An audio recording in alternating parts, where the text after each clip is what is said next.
Hey, welcome back to the garage, everyone. All right, before we can get started on anything this weekend on that old Corvette, I've got to get this mess behind me squared away. It's been a long week at the regular job, but I think it's time before we can make any more progress on our rear suspension rebuild on the C3. We've got to get this monstrosity back here in order. So let's go ahead and get busy.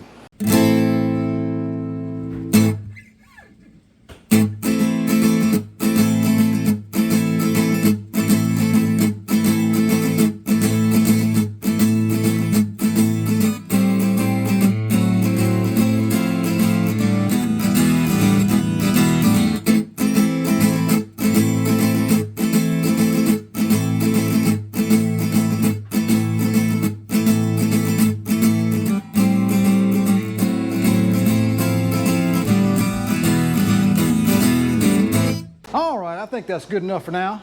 It was quite a task, but I think we got it handled. So I think I'm going to call it a night, and then bright and early tomorrow morning we're going to get started on our Corvette again. So spent quite a bit of time organizing the sockets. Of course, you've seen this before. Uh-oh, I'm missing one. I got to find that one. So get yourself some thick foam like this. Cut out some slots for all your sockets. You won't regret it. Trust me.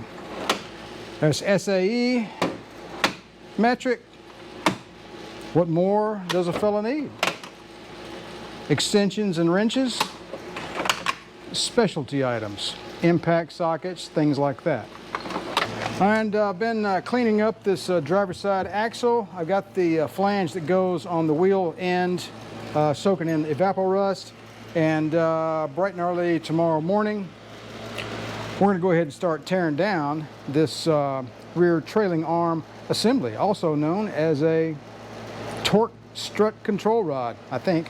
Whatever. It's got like 18 names. It'll be fine. Tomorrow, we're going to take this apart. All right, I think it's time to get busy here.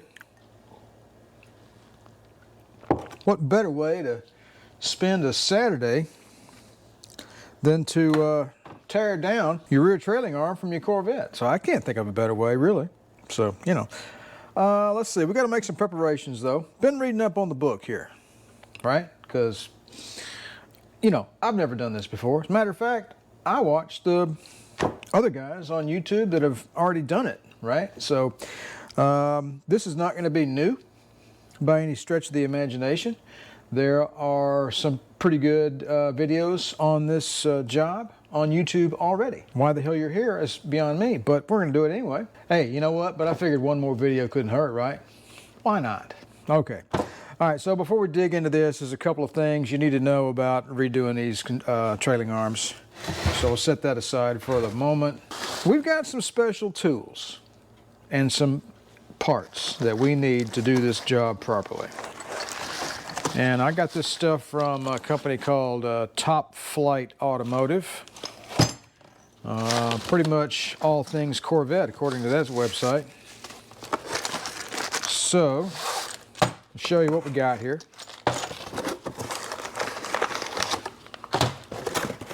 Comically, I was thinking to myself, man, this all I gotta do is put some bearings in there. How hard could that be? Not. Anyway, get rid of that. Okay. Now, here's what we got. Carport forge knife to the rescue. All right, this little doohickey right here is a thread protector. All you do is you put this on the back of the spindle, you thread it on there, and you beat it with a hammer. That's how you get your spindle out. And this is the other thing, I can't recall what that was for. Anyway, we'll get to it in a minute. This guy right here is a bearing in-play adjustment tool.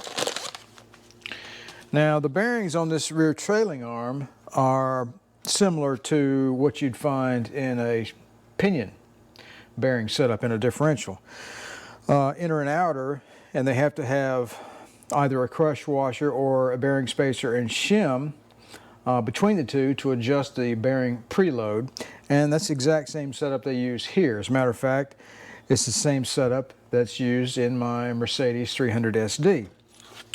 However, with the Corvette, they have a mock-up of the original tools that were used by the dealer to do this work. So what you're going to do is going to use this affair. We'll get into it later, obviously. We're going to put the inner and the outer bearing in here, and we've got bearing spacer and various shims, and we'll use probably the largest one first. And what we'll do is we'll go down through the shims one by one until we get the proper preloading. You tighten this thing to 100 foot-pounds each time, and then you check for the proper end play. I forget what it is. It's 0.3 to let's see, it's like 3 thousandths to 8 thousandths. I forget what it is. It's something like that. We'll get into that later on when we actually get to that point. So anyway, this tool is specifically for setting the bearing preload. And you mount the bearings on here and you tighten it down. You see what it is. If it's good, put it on. If it's not, you put a different shim in. All right, let's move on. All right, what we have here is a rear spindle installation tool. Imagine that, Top Flight Automotive. They labeled it to tell you what it is. How about that? As the name would imply, that's what it does. It installs the spindle. So I think, yep. I have no idea how to use this. Basically, it goes up in there. Once you get this thing back together and you're putting this spindle in here, you put this on the back side and you use the threads and the nut, and it draws the spindle up inside there. So that's the basic gist of it. So, and these are spacers and shims for the bearing preload. We got 2 packs of those, one for each side, clearly. And we have a rear trailing arm bushing installation kit. And it's why they needed to be so extravagant with the engineering of these rear trailing arm bushings is beyond me. But anyway, this thing does some. You put it together, you put the bolts in there, and you do some crushing, and then this I believe this tapered shaft here is used to crimp this flange on the end of the bushing. After you get it all installed, you force that in there, and it takes that end of that bushing and mashes it out, and stakes it. Not really stakes it, but mashes it out and seals it up. So I don't know what I'm talking about. It does some stuff. It goes in there, makes it spread out, and it stays. Anyway. So that is substantial. That is like, holy cow, that's like 5/8 inch thick steel. As a matter of fact, that's what the service manual says, to use 5/8 steel. Comically, the service manual says to make it yourself. But anyway, which is not an uncommon thing for us to do around here in Palaman's Garage. So there you go. That's the handy dandy tools we have on hand, and the bearing spacers as well. Let's go ahead and start tearing into this thing.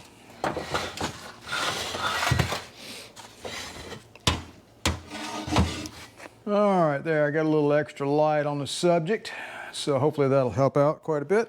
I got this Craftsman light behind me from Lowe's. It's got a USB charger in it and 3 big old LEDs. It's pretty cool. Where's my glasses?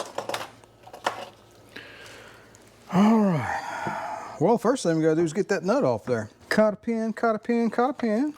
According to the service manual, it says to, check your end play. But I'm not interested in doing that because I'm replacing the bearings anyway.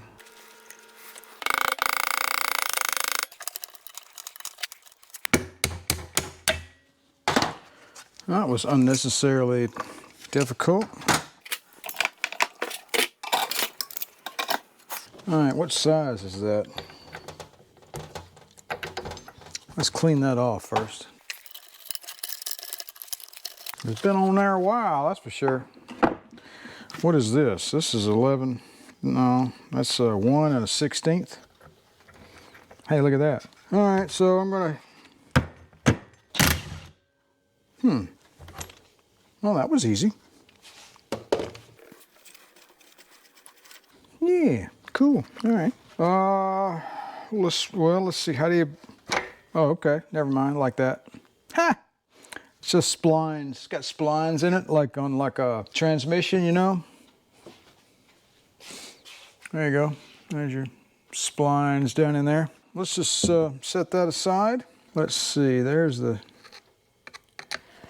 seal right there. From the looks of that, not sure if that's signs that the seal has deteriorated. See all this old grease here, like that. So I think that's a sign that but what do I know? Maybe that's just the grease they put on the splines to make them, you know, keep from rusting. But from my initial observation, that kind of looks like to me that some kind of grease seal has failed over time, and if we'd have kept on running this car, probably would have not been good. All right, so I guess that's where this little doohickey comes into play. We're going to gently persuade this spindle out of its resting place. And I need to clean those threads, so let me do that. All right, I cleaned that up a little bit. Well, I want to get as many threads engaged as I can before I start to drive that out of there. I'm going to spend a little more time cleaning up these threads. All right, I think I got it squared away there. I'm sure there's an easier way to do that. All right, that's good enough. Now, supposedly, all you got to do is tap it, tap, tap, and it'll just come right out. Hearing protection.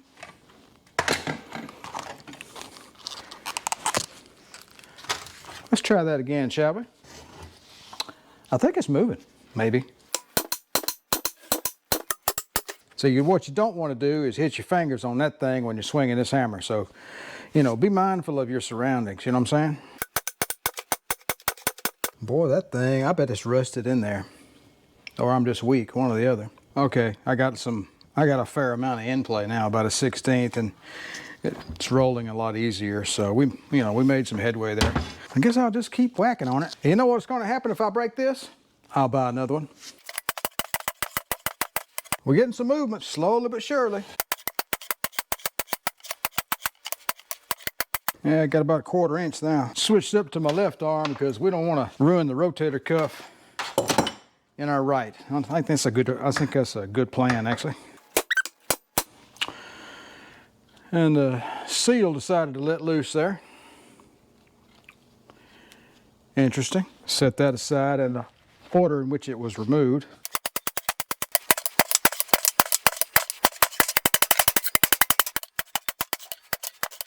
Unbelievable.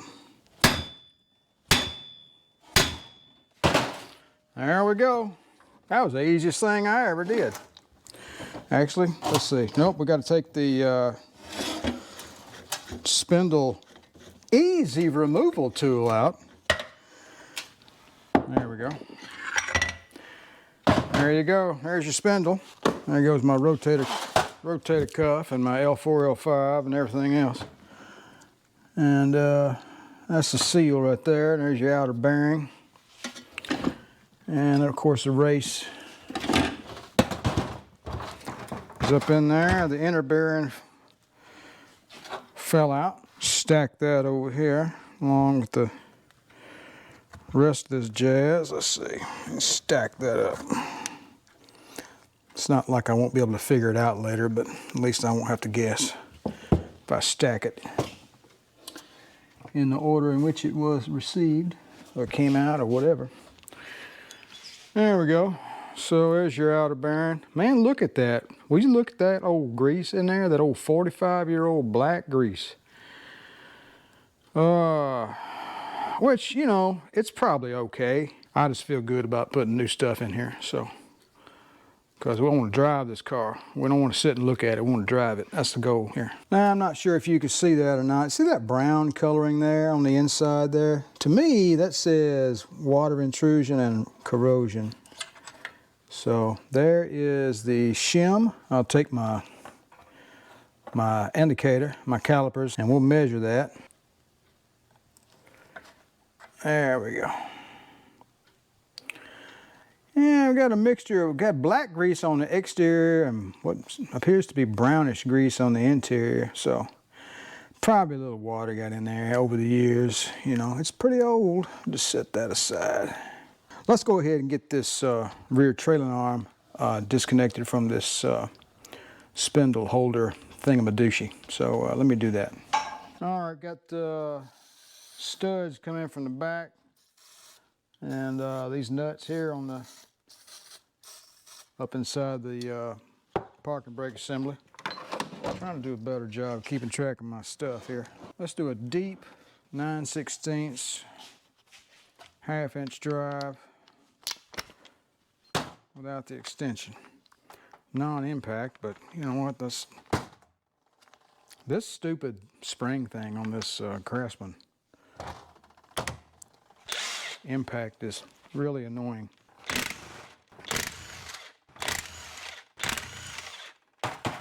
There you go, there's a twosie.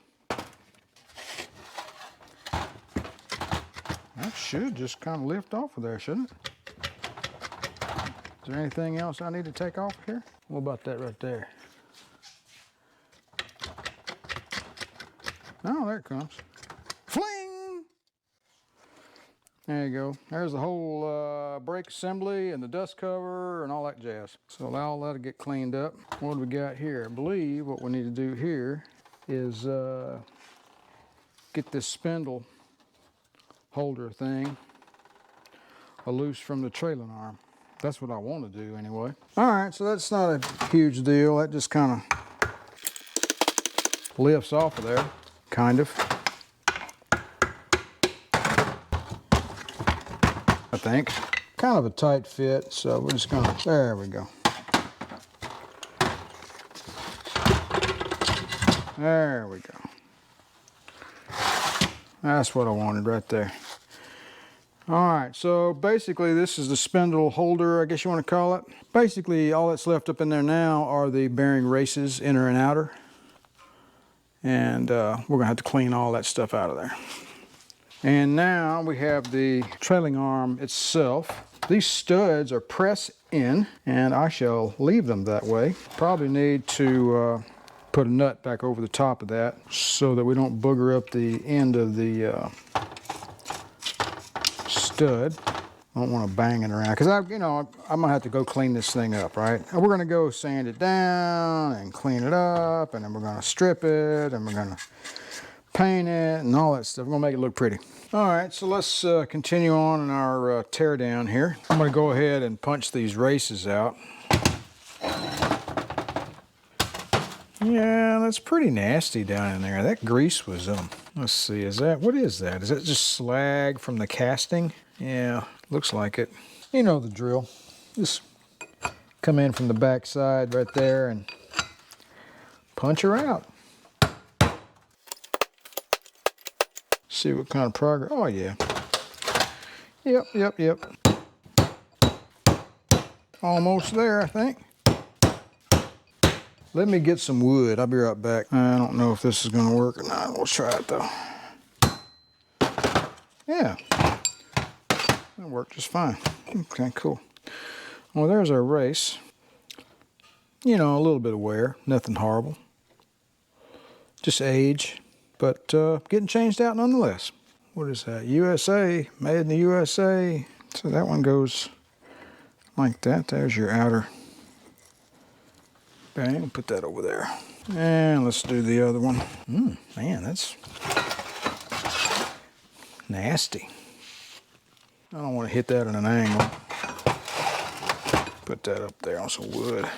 This is the kind of stuff I like doing. This is fun stuff right here to me. To me it is anyway.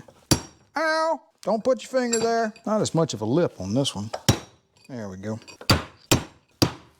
Got to have the angle of the angle set just right there.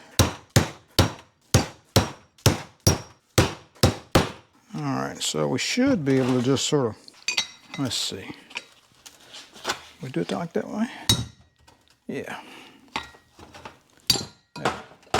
There. There's our inner. Take a look at this rascal.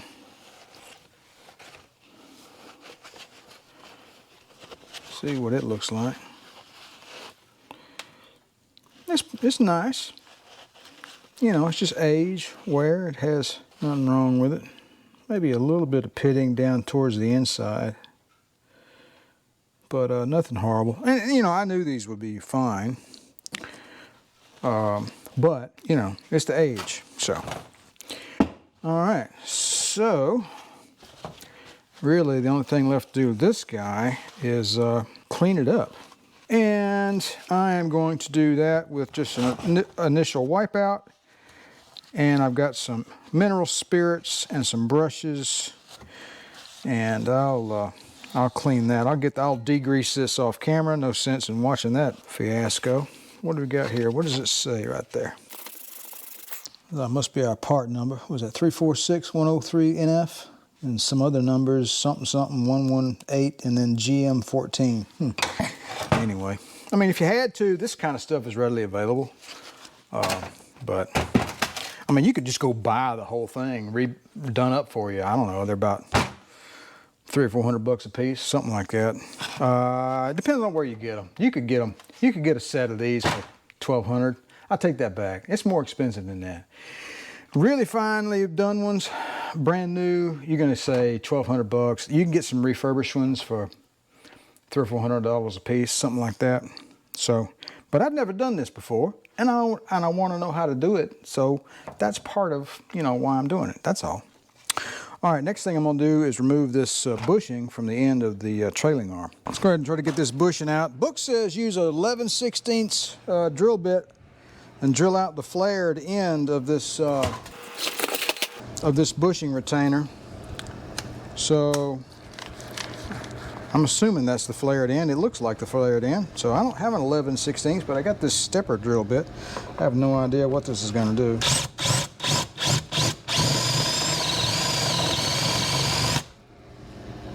That seems to be working.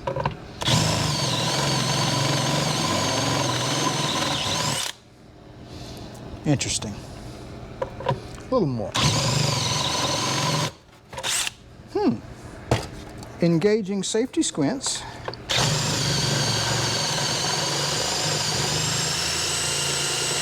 Well, it seems to loosen it up. Hey, look at that. That was easy. And next it says tap the retainer out. Not sure how that's accomplished, but let's just do some hammering, see what happens here. Like that, I think. Let's try that again. I used my tool the wrong way around. Ha ha! Fooled you. Hey, look at that. Oh, that's pretty cool. This is easy. There's that rubber piece there. And let's see. There's that rubber piece there. And slightly deformed. The pieces that hold the rubber bushing in place are still in there. They have to be pressed out. And the book says, you know me, I like to follow the book when I can because it has the best tips on how to do things, usually. It says use a chisel like this and pound it between those two and it'll force them out that way and that way. Let's just see how well that goes. There we go. Got a man up on it there, Harris. There we go, look at that. All right, let's see. I can turn it over like that. There we go. Hey, it popped out. Cool. All right, we have completely disassembled our rear trailing arm on our Corvette. All right, cool. All right, that's done. So let's move this guy out of the way. All right, we got our little special arrangement that we use to help us rebuild the differential on the Cadillac. Basically, you got a bearing splitter here and a couple of these. We got a threaded adapter here. I don't know what you want to call it. And anyway, you got a bolt, right? And we got this internally threaded stuff here welded to the head of the bolt. And the bolt goes into the bearing splitter, and then you get a crossbar here and a bolt to go down through there, and you boop, and you pull that bearing off. So we're going to do that next. All right, I'm going to rob some parts from one of our puller kits here. Get this bearing pulled out of here. Tighten up our bearing spacer. Not terribly, just enough to keep it from coming apart there so we can pull that bearing off. Come in here like this. There we go. Ooh, that makes a pretty noise. All right, let's get some nuts on there. All right, let's see how well this works here. Let's see, is that gonna be a problem? That's not too small for the end of that spindle, is it? We need to make sure that's not the case. I may have to put something on that. All right, yeah, as a matter of fact, I did cut a piece of 1/4-inch steel and make a plate, and it's got a recess in it for the tip of this tool so that we don't dig our tool into the end of the spindle shaft. There we go. Let's see if this works.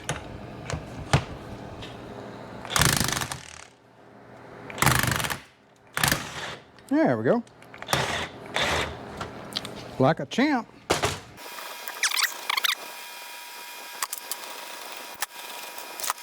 All right.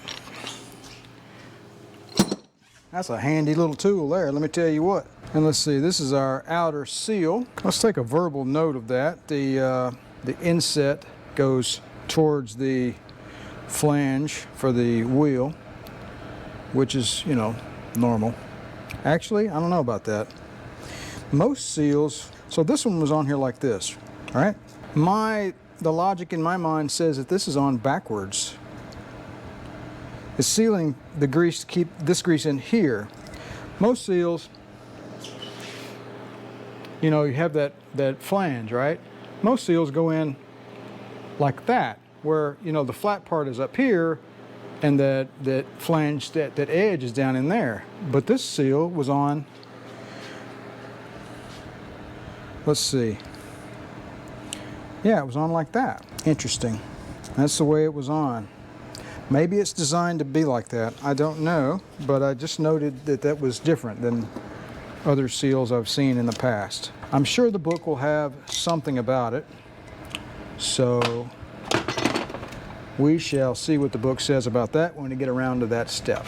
So now I think we can truthfully say that, well, I take that back. I was going to say we've completely disassembled everything, but that's not the case. Let's take a look at this. This is the emergency brake setup. You know, I hardly never use the emergency brake on the vehicle, so really, what do you want to do with this? Do I want to take this any further? So if I wanted to take this apart, just like any other drum brake, you take these clips off here and this whole assembly will come off of there. It remains to be seen whether or not I really want to do that. I may just clean this unit up with some brake clean and call it a day. You see this here? This is, you know, this car's only got little mineral spirits. It's still got the coating on it. You see that coating? That anti-corrosive coating? That sort of goldish coating? You know, it's still there. However, if I want to clean this with mineral spirits, I would have to mask off the brake pads. You don't want to get mineral spirits on them. So, I have now made the executive decision that I am going to remove the brake, the parking brake, so that I can properly clean this thing. So let's go ahead and do that. Warning, wear eye protection. Made in the USA, baby. If you don't have drum brake tools, I highly recommend them. You don't want to be trying to do brake drums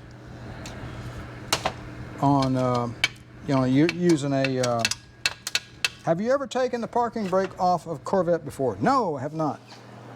Let's see what we got. Got a bolt there. I may have to take that out. There's a spring here. All right, so we got a French lock here, I think is what they're called, on this bolt. So let's bend that out of the way. Let's get a socket on that. take that bolt out. Got a 3/4 inch here. There we go. Make quick business out of that. That bolt's in really good shape there.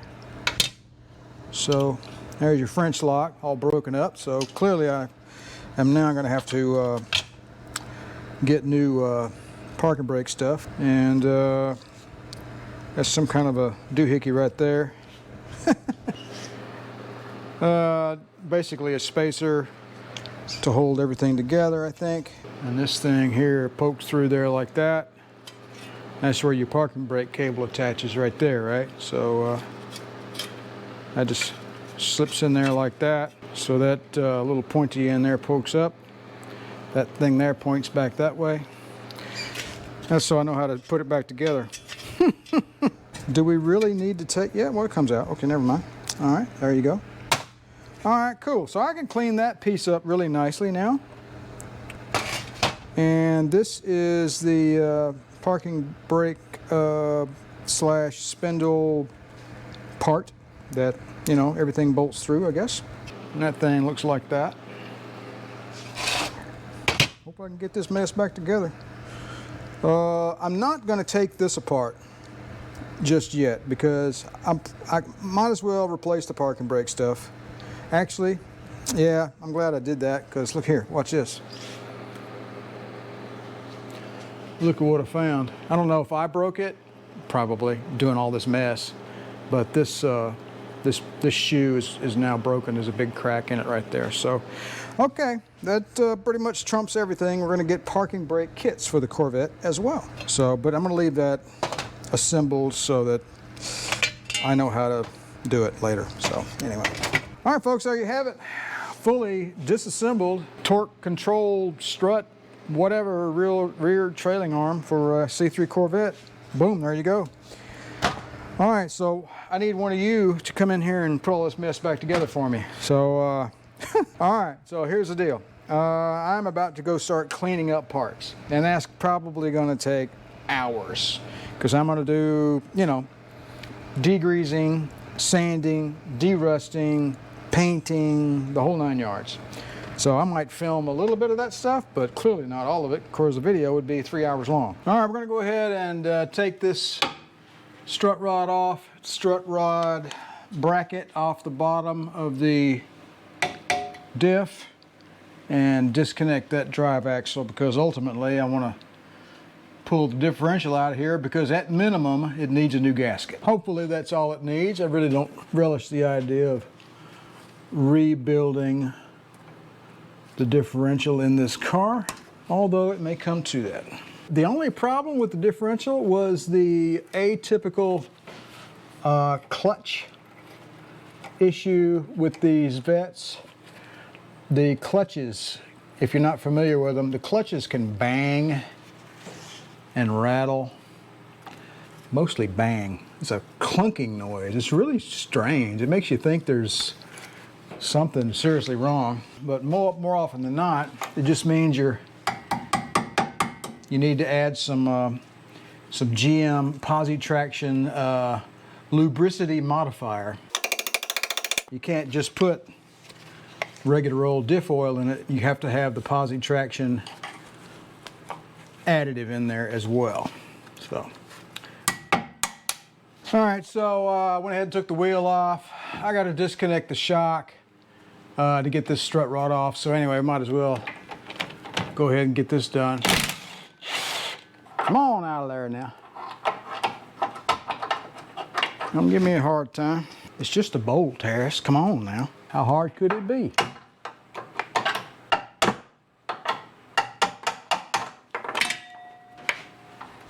Pretty hard, I reckon. All right. Let me go pick that up. There we go. That shock there may be a little, may have a little juice left in it. Let's see. Nope. Only slightly. All right, let's put that on there like that.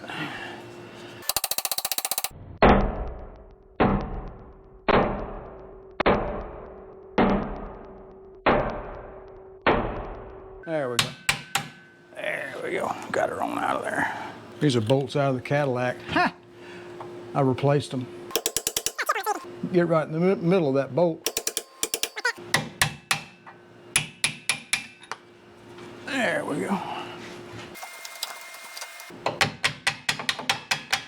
There we go. Bag them and tag them. I got me a passenger side baggie over here. Let's see. There we go. All right. There we go. I did it correctly that time. Tap, tap, tap. Oh, that one's easy. Just dropping everything everywhere. That was part of the bushing. It fell off. Ha! Into the baggie you go. Let's go ahead and take this bracket off next. 11/16, nope. 5/8, nope. That's gonna be a 9/16, I reckon. All right, so for reference, this dimple is, the straight side goes towards the rear of the car. Of course, you can't screw it up because the bolt holes that hold the cover are right there. And anyway, and there's a dimple side that goes toward the front of the car. So you guys remember that for me, okay? Well, that wasn't in there hard at all. This has got a lock washer and a spacer for some reason. There we go. All right, that was easy. We're just gonna put these back up in here. Man, that's got gear oil all over it. That gasket. I checked the level with the, you know, opened it up, put my finger in there, and it was full. So that highly viscous gear oil just looks like it's exuberantly leaking. Exuberantly? I don't know. I don't even know what I'm saying.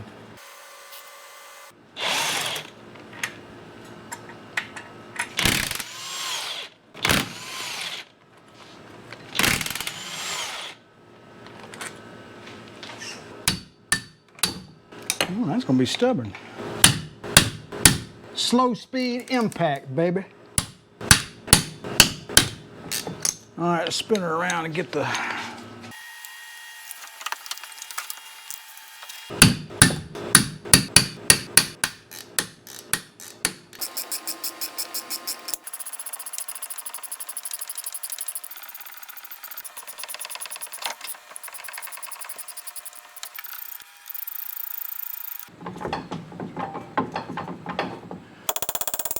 There we go.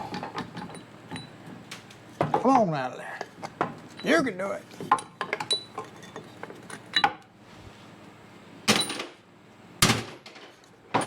There we go. Now we're gonna put this one over here. All right.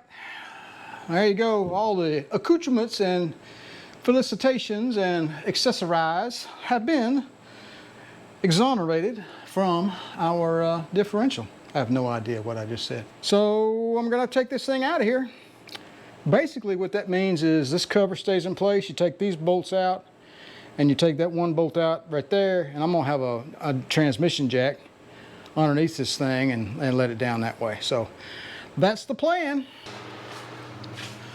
All right, folks, I think I'm gonna cut this video off right here. It's been a long Saturday. And you can watch anybody rebuild the U-joints in an axle shaft, and you can watch anybody, you know, take a trailing arm apart, you know, and show you all the steps that are necessary for rebuilding a trailing arm on the rear end of an old C3 Corvette. That's partly what this is about, but really what this is about is restoration.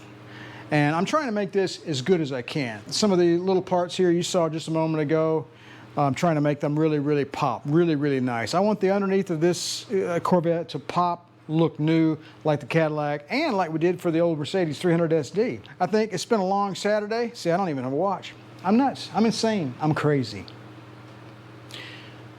What was I saying? Yes, I really did spend close to 8 hours just pulling this stuff apart today. That's what you saw. I didn't get to the differential because basically I'm worn out, and I think I'd like to go drink a beer and edit some video. How about that? All right, folks, I appreciate you guys stopping by the channel. Don't forget to like, share, and subscribe. Not that I need to tell you to do that, because I know you're going to do it anyway, right? Right? Anyway, if you'd like to see another video like this, click that little bell down below. You know where it is. You guys have a good one, and remember to enjoy restoring your classic Corvette.